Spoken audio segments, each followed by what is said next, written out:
sekalian, tema kita hari ini adalah yaitu tentang kemerdekaan seorang muslim.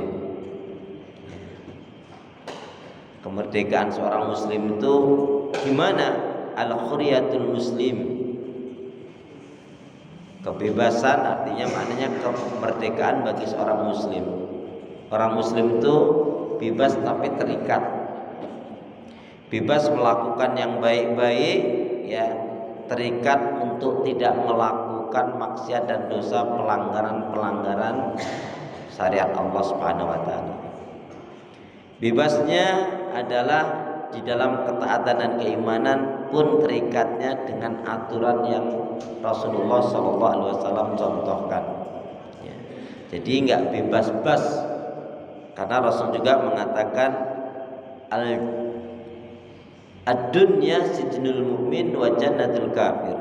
Dunia itu adalah penjaranya bagi seorang muslim mukmin, tapi surganya bagi orang kafir. Ini kiasan dan di dalamnya juga ada makna hakikinya. Makna hakikinya, kiasannya dunia ini menjadi penjara bagi seorang muslim mukmin karena dia tidak boleh bebas melakukan semau-maunya, ya, tetapi harus mengikuti ketentuan aturan yang telah Allah syariatkan. Sedangkan surga bagi orang kafir seolah-olah memang dibebaskan dunia ini, ya. Cuman kan ada di akhirat nanti ada dua, surga dan neraka.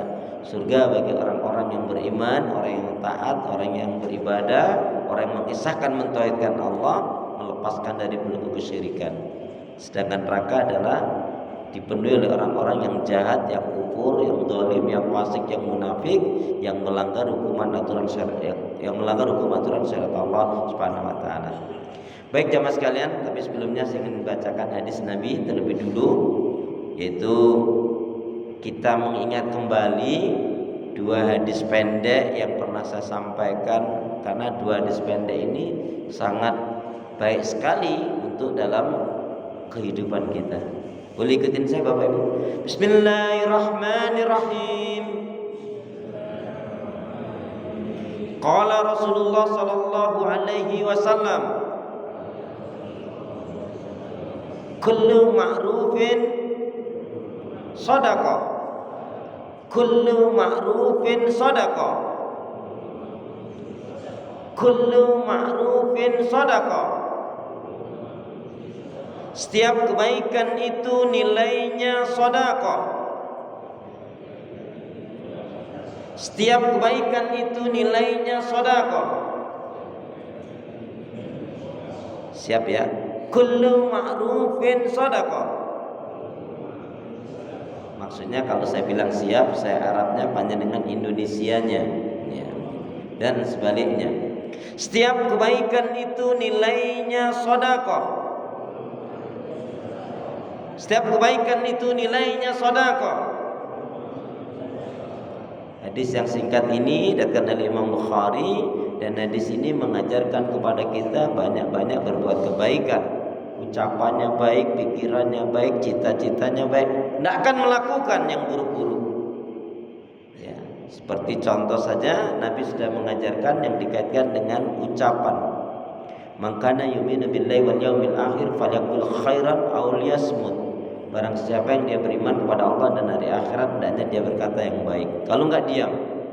Ucapan seorang muslim mukmin itu mengandung nasihat, mengandung ilmu, mengandung hikmah, mengandung manfaat, mengandung ajakan kepada iman, pada tauhid, amar ma'ruf nahi mungkar, dan juga mencegah dari segala macam keburukan-keburukan.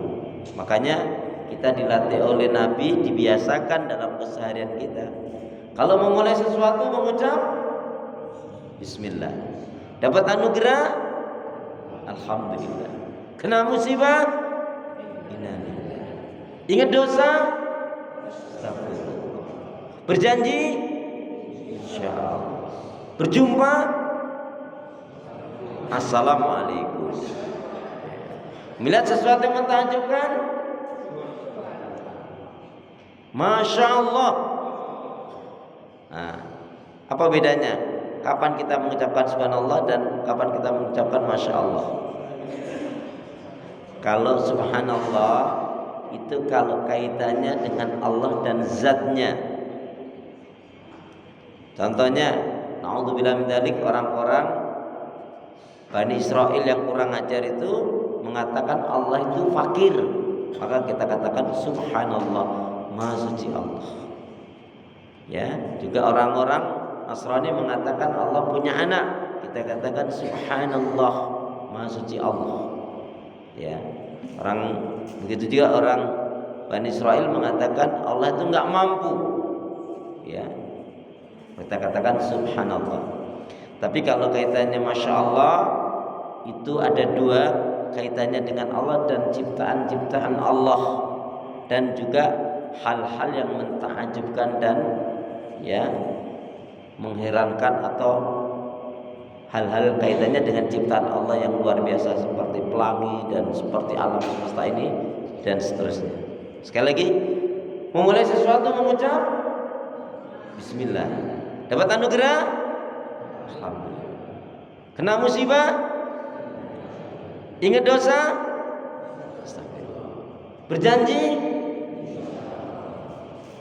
berjumpa, melihat sesuatu yang mentakjubkan, masya Allah. Dapat rezeki, bagi-bagi. Kan wa mimma razaqnahum yunfikun. Alhamdulillahnya kan sudah di depan tadi. Jadi dapat rezeki, bagi-bagi. Wa mimma razaqnahum yunfikun. Baik, itu yang pertama. Hadis yang kedua. Qala Rasulullah sallallahu alaihi wasallam, la tusahib illa mu'minan, la tusahib illa mu'minan, la tusahib illa mu'minan. Janganlah kalian bergaul kecuali dengan seorang mukmin. Ya. Sekali lagi, la tusahib illa mu'minan. Janganlah kalian bergaul kecuali dengan seorang mukmin. Siap ya? La tusahib illa mu'minan.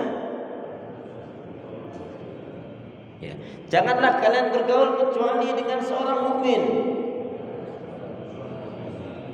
Jadi orang beriman itu punya prinsip, lebih baik punya 1000 teman yang semuanya baik salihah daripada satu teman udah buruk jahat lagi ya. Nauzubillah min dzalik.